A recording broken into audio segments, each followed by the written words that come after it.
Beautiful Tuesday here in Miami for our defending finalist, Grigor Dimitrov, the number 14 seed.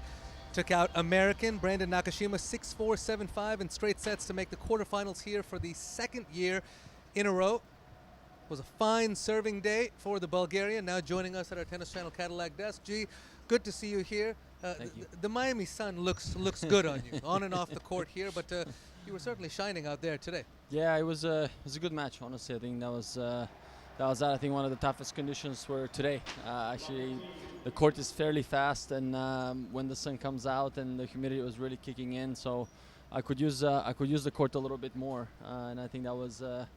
I think that helped me a lot, and of course serve when I had to, serve good when I really had to. I think those were the two components where I felt really good with, and they were going my way today. 12 aces, no break points faced, 83% first serves won. Yeah, your serving was excellent today. How much of the strategy was the variety you used today? Because it seemed like you moved him around, you snuck into the net when you could.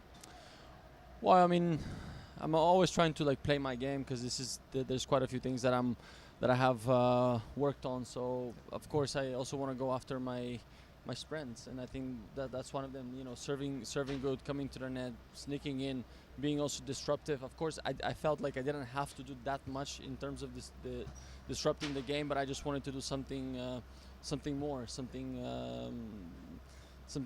with the ball. So every time I had the opportunity, I wanted to create something, and I think that was a good focus on that. You guys were 1-1 head-to-head coming into this match, but you hadn't played since 2022. Yeah. How do you think Brandon's game is different now than when you played him last?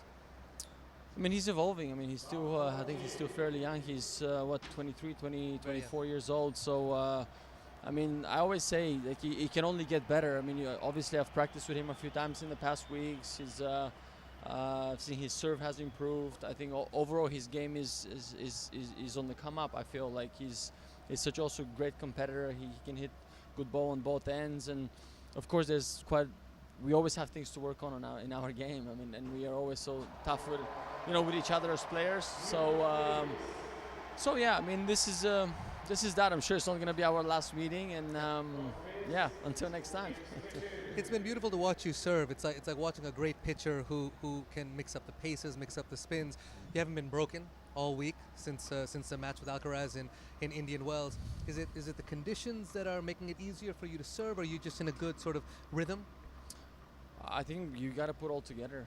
I mean, of course, you always hope, you always want to have a great serving conditions, but guess what? It's not happening. I mean, you have sun, humidity, sweat, court, wind. It was so windy, especially in the first day. So overall, there's so much to it that you only have to focus on what you can control, and those are the very basic of the game. Like pick up your spot, have a good toss, and hit it that direction, and then yeah, that's that.